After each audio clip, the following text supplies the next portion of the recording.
Starting off our walk here in the North Michigan forest. Got all the dogs in tows. Here on National Forest to the right. Neighbors to the left. Neighbors to the left. We have big aspen trees here. They're a lot different looking than back home in Florida.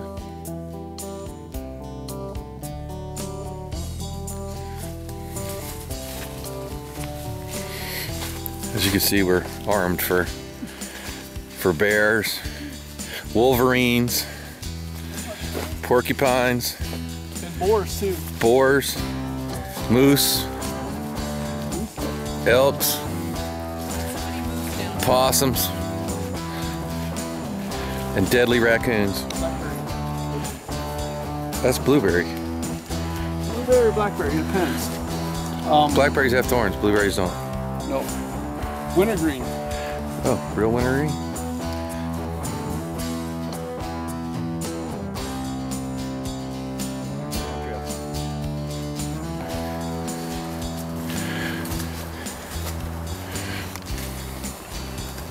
I never remember if the white oak is rounded or the red oak.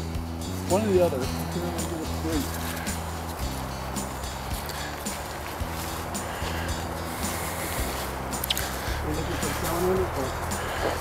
You break that and smell it, it's wintergreen. Crush it. And you can actually chew on it, and it's a wintergreen. Oh yeah.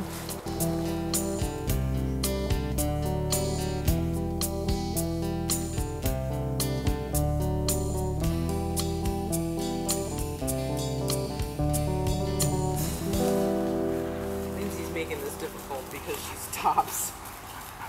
She's slowing us down. We're actually walking a fire break that Park Service did when there's a fire in 83. Came right up to the edge of the cabin. So this little hollow is the bulldozer.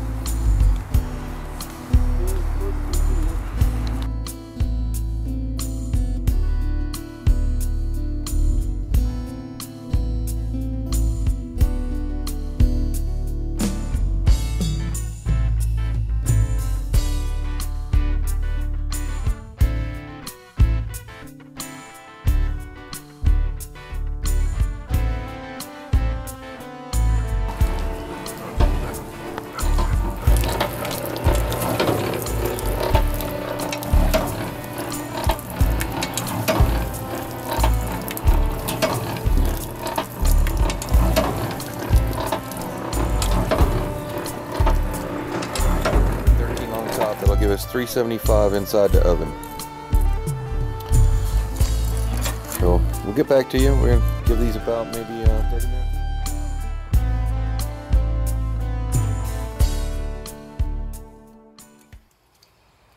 All right, I want to introduce you to my buddy, Rich Harden. We're here at his cabin here in north central, somewhat in Michigan, North Woods. We're about 45 minutes to the west of Lake Huron. He's going to tell you a little bit about this place. He's been in his family for quite a while. So just tell everybody, how did you come to get this great old place that's been here? And tell us how long it's been here at first and how you came to get it. Okay. My great uncle, who's my father's uncle, Charles Andrus, he bought it around 1948 or 1950. It was mainly a hunting cabin. He'd come in, he had a buddy, Mr. Anderson. They'd come up and go hunting because the National Forest is on our south side, and we have some neighbors on our north side, but pretty much remote. And another uncle of mine, Uncle Darwin, he wired it in 1950. They had a 40 amp service, and that was pretty basic, probably. Enough for a couple of light bulbs. Just enough. No microwaves back then days.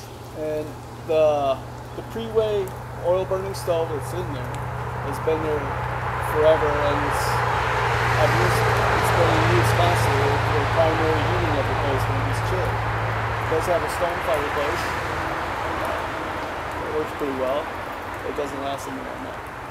And as a family, we used to come up with my uncle, summer vacations, about a week or usually just once a year, because back then US 23 was just a 2-lane blacktop.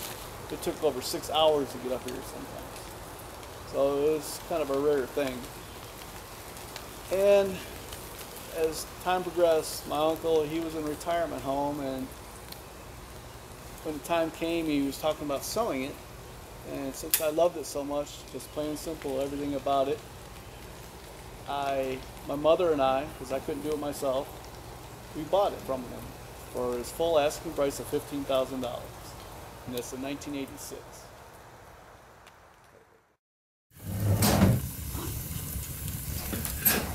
Okay, to start on how it's important to me is used to summer vacations here. And what I liked about here is no matter how much things are changing in your life, when you came here, it was always the same. Julie and I have put changes in here, mainly like newer carpet. It really needed it, and there's some work. For the most part, I've been coming up here, let's see, 40 years, and it's still the same. It makes the same feelings I have when I come here. When I come up here, I have responsibilities back home and chores. But up here, if I decide to sit down for 2 days and read a book and relax, that's exactly what I'm going to do. And it helps you when you get back to reassess your priorities and be a little bit more relaxed, and gives you a different mind the way you can think about things. And it was that important to me that when I came up here and brought Julie up here, I asked her to marry me. That's how important and much it means to me.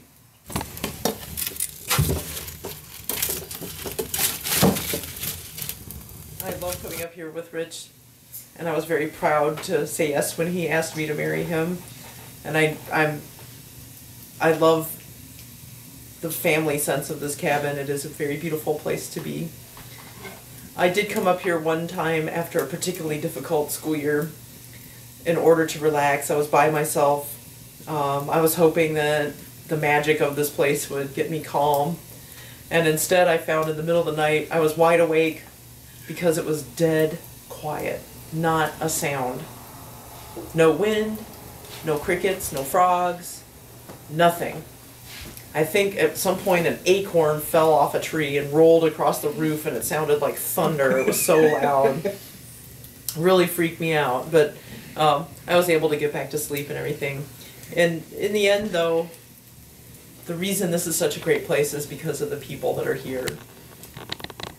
So I love being here with Rich, and I love being here with family when we have family. It's great when friends come, so this is just an all-around comfortable and happy place. Love it.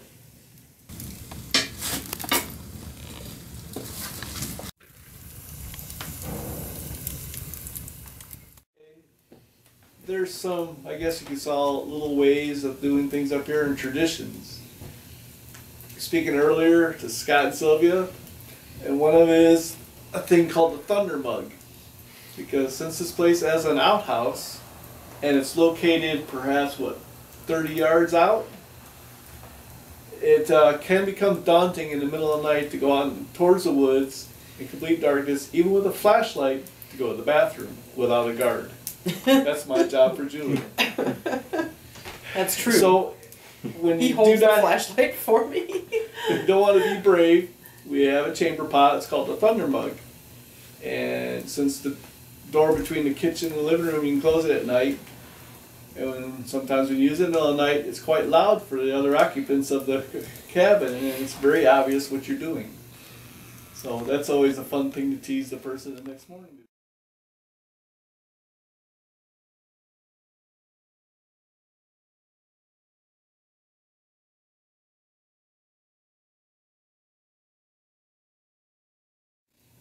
Yep, emptying the Thunder Mug is not a popular choice.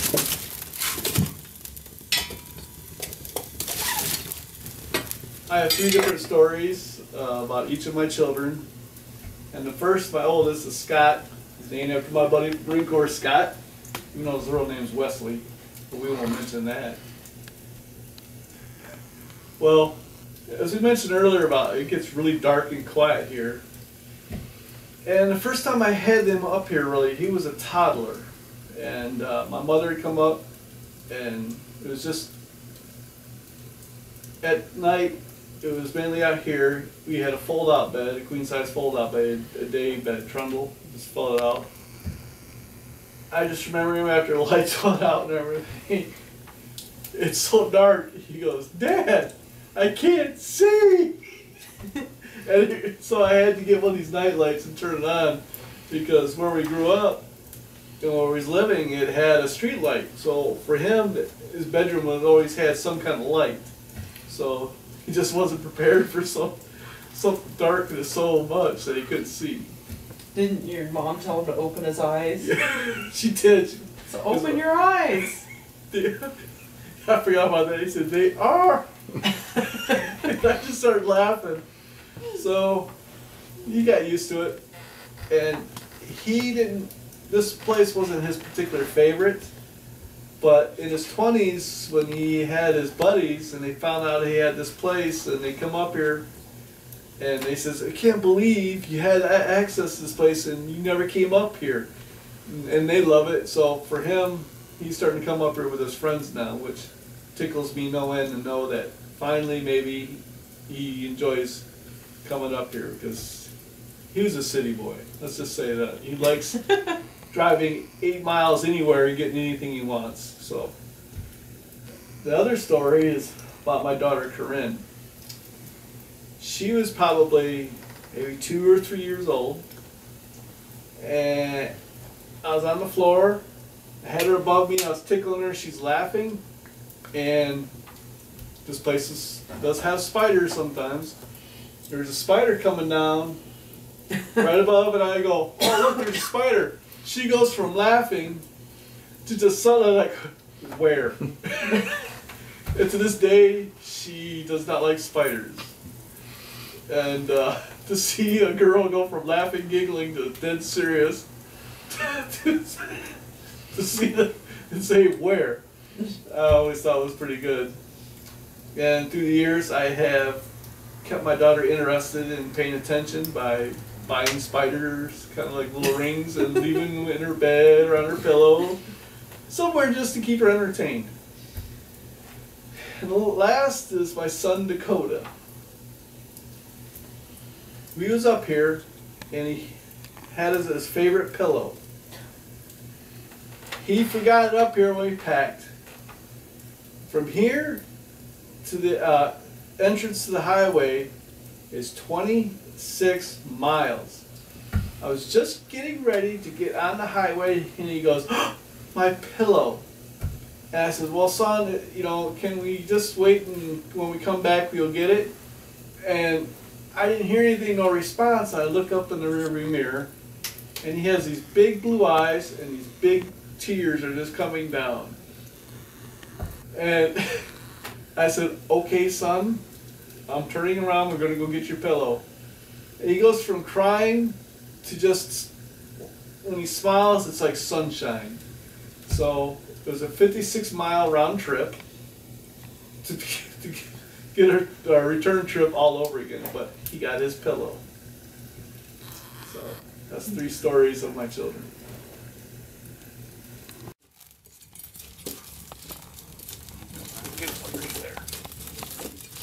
One last thought for me is about how special this place is for me. The man who I bought it from was my great uncle,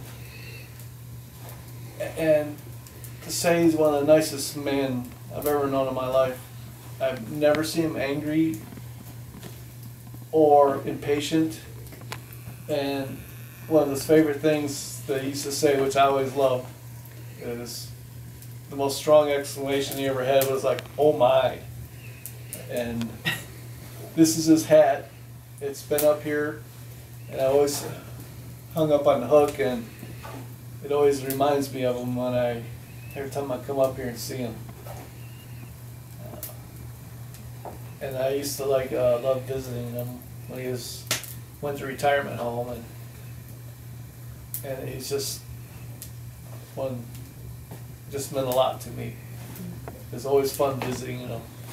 He always had something to give you, some little gift. And looking back in the past, one of the gifts he gave me is, back in the day they used to give you a Social Security card, but this one was a metal one. It had a Social Security number engraved in it. Wow. But back then it didn't matter. And thinking back, sometimes like he gave me a Social Security number. Uh-huh. You know, nowadays they would like, it doesn't happen, but Yeah. back then it was nothing. So that's part of the charm of reason why I would never really want to sell this or keep it as long as I can. Came up here. I think I'm not sure which of your siblings it was that was telling me that I think we were cooking breakfast one morning and cooking some pancakes, and they were talking about how great it was because Uncle would always cook pancakes for them, and that smell of waking up and smelling the pancakes cooking Yes. made them think of that time when he was there preparing breakfast for everybody. You'd always get up, first you smell the bacon, pancakes, the eggs, the toast, all of it. Mm-hmm. You would do that.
Brook trout. All right, back to the river.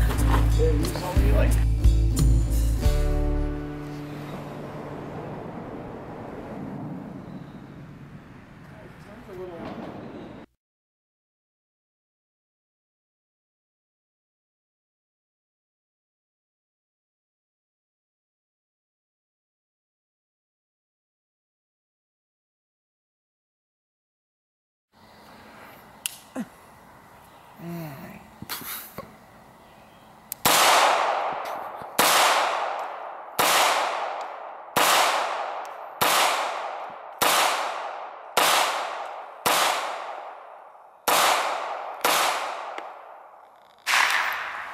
I can't tell if I got it or not. It makes a distinctive dink when it gets hit. Right. That's not it. Pull the trigger really slow. Try to stay steady. Keep the crosshairs on the target. That is the hard part. Let me position myself real good here. Adjust your butt a little bit more sideways. Like that? No, The other way. bring your hips around. No, the other way. There you go. It's almost like doing bow and arrow then. Mm-hmm. Nope.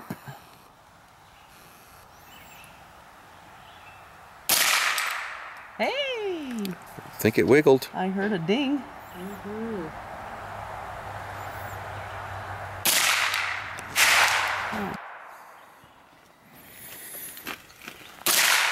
Ooh, that didn't sound like a good round.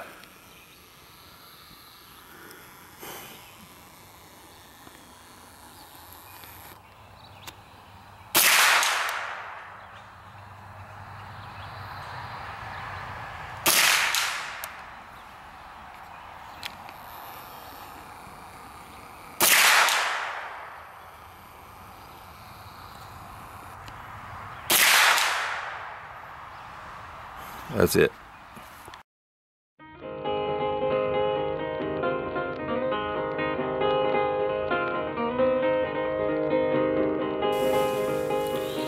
This is where humans are supposed to be sleeping. But right now, you can see the canines have pretty much snuggled up into our area and taken over.